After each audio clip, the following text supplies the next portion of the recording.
नमस्कार. मी डॉक्टर गौरी पिंपळे.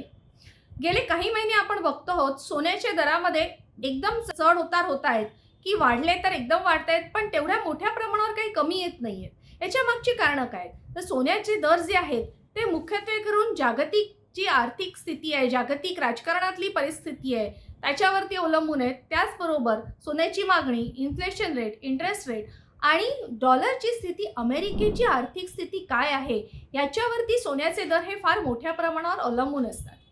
याच्यामध्ये 1945ला उदयाला आलेली नवीन जागतिक व्यवस्था याचा आपल्याला विचार करावा लागतो. 1945ला दुसरं महायुद्ध संपलं आणि अमेरिकेच्या पुढाकाराने संपूर्ण जागतिक अर्थव्यवस्थेला एक नवी दिशा देण्यासाठी एक वेगळी व्यवस्था उदयाला आली आणि त्याला म्हटलं जातं Brayton woods system.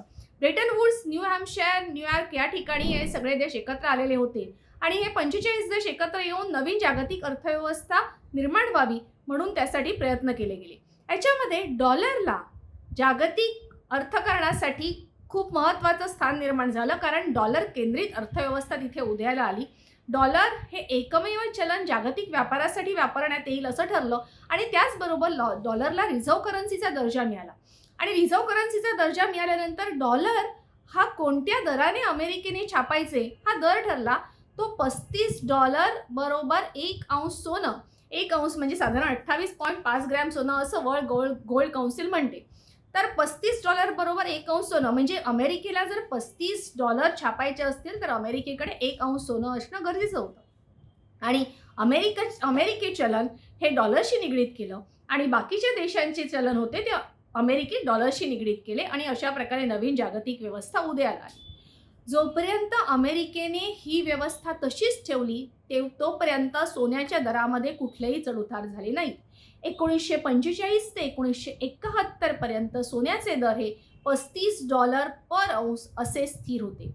15 August 1971ला American टेलिव्हिजनवर येऊन अमेरिकेचे तेव्हाचे राष्ट्राध्यक्ष रिचर्ड निक्सन यांनी जाहीर केलं की अमेरिका आता गोल्ड स्टँडर्ड पाळणार नाही.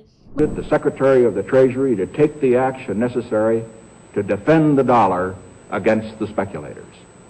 I have directed Secretary Connally to suspend temporarily the convertibility of the dollar into gold or other reserve assets, except in amounts and conditions determined to be in the interest of monetary stability and in the best interest of the United States. म्हणजे अमेरिकेचे दर हे सोन्याशी निगडीत नाहीत आणि त्याचबरोबर त्यांनी असंही जाहीर केलं की dollar is not convertible to gold, म्हणजे कोणी डॉलर देऊन अमेरिकेकडून सोनं आहे जो अमेरिकेकडून सोनं परत खरेदी करू शकत नाही.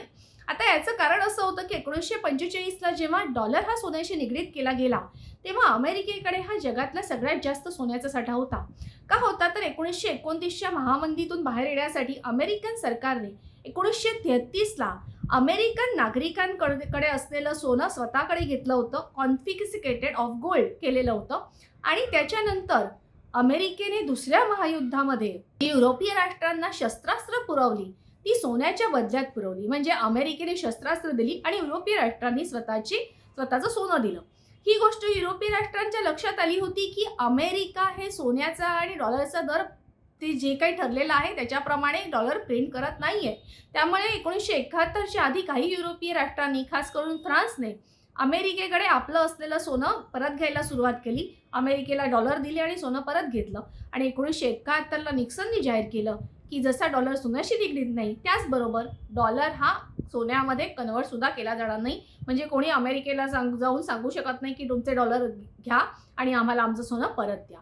आणि ह्याच्यानंतर झालं असं की सोन्याचे दर हे सतत वाढायला लागले. 1971ला जे $35 पर औंस इतका सोन्याचा दर होता तो 1981ला $850 पर औंस इथपर्यंत वाढला.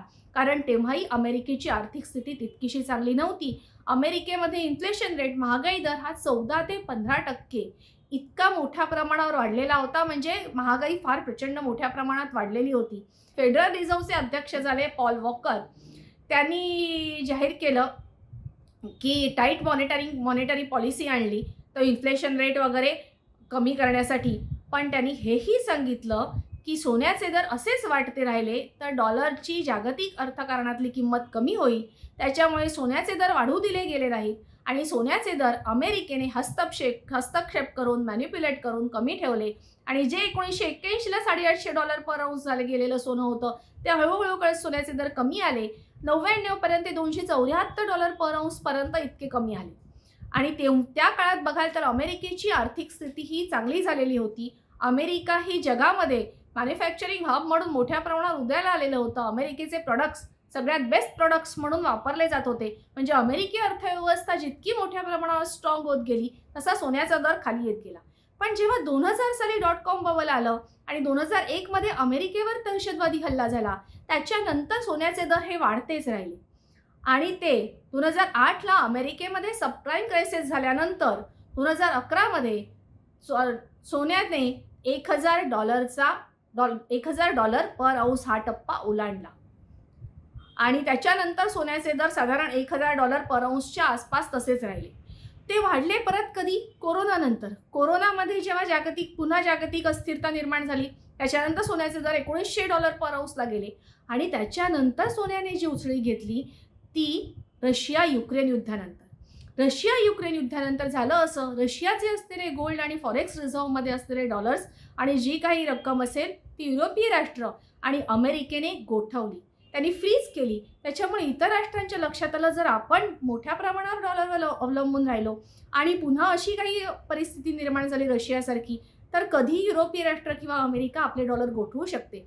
आणि म्हणून हळूहळू करत रिझर्व्ह करन्सीमधला डॉलर बहुतेक सगळ्या जगातल्या सेंट्रल बँकांनी कमी केला आणि सोनं वाढवायला सुरुवात केली. त्यात मोठ्या प्रमाणावर चीन आहे, भारत आहे, जपान आहे, रशिया आहे. आजचीच बातमी आहे की रशियाकडे 2135 टन इतकं सोनं आहे आणि त्याची किंमत $400 अब्ज इतकी आहे, जे सगळ्यात रिझर्व्ह स्टेटस जो फॉरेक्स रिझर्व्ह असतो त्याच्यामधला सगळ्यात जास्त साठा हा रशियाकडे आहे. म्हणजे फॉरेक्स रिझर्व्हमध्ये किती % असावा तर ते आधी फार कमी टक्के होतं सोन्याचं प्रमाण.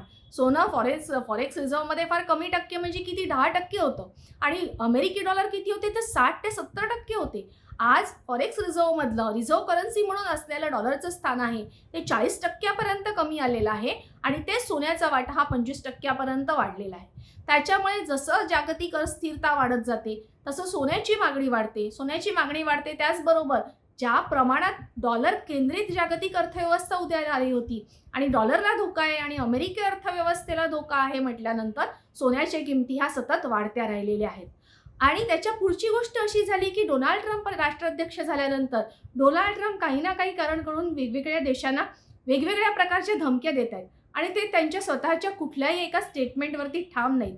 त्यामुळे अमेरिकी राष्ट्राध्यक्षांवरती विश्वास नाही असं काहीसं चित्र जागतिक राजकारणामध्ये उभं राहिलं आणि त्याच्यामुळेच ही सोन्याचे दर हे सतत वाढते राहिले. थोड्याफार प्रमाणात अमेरिकेने मॅन्युप्युलेट करायचे प्रयत्न केले पण इथे अमेरिका यशस्वी झाली नाही, कारण अमेरिकेची स्वतःची आर्थिक परिस्थिती आहे ती तितकीशी खास नाही. त्याच्यामुळे असंही जागतिक विश्लेषक म्हणतात की अमेरिकेची अर्थव्यवस्था कधी कोसेल आणि असं झालं तर पर्याय म्हणून हे सोन्याकडे बघितलं जाईल, कारण सध्याच्या जागतिक राजकारणामध्ये अमेरिकेची जागा घेऊन दुसरी कुठले डॉलरला पर्यायी म्हणून करन्सी येईल असं कुठलंही चित्र नाही. तर उलट मल्टीपोलॅरिटीकडे वळ जाते. मल्टीपोलॅरिटी वेगवेगळ्या देशांचं महत्त्व वाढणार आहे. त्याच्यामुळे कुठलीही एक स्पेसिफिक करन्सी नवीन येणार नाही आहे, तर रिझर्व्ह करन्सी जी डॉलरची जागा आहे ती सोनं घेणार आहे. म्हणजे सोन्याने जवळजवळ घेतलेली आहे. त्याच्यामुळे जोपर्यंत जागतिक राजकारणामध्ये ही अस्थिरता कायम आहे तोपर्यंत सोन्याच्या दरामध्ये व्होलॅटिलिटी ही अशीच राहील. पुढची 10 ते 15 वर्षे आपल्याला बघायला मिळेल की व्होलॅटिलिटी राहील आणि एकदा जागतिक राजकारणामध्ये स्थैर्य आलं की सोन्याच्या दरामध्येही स्थैर्य येईल. धन्यवाद.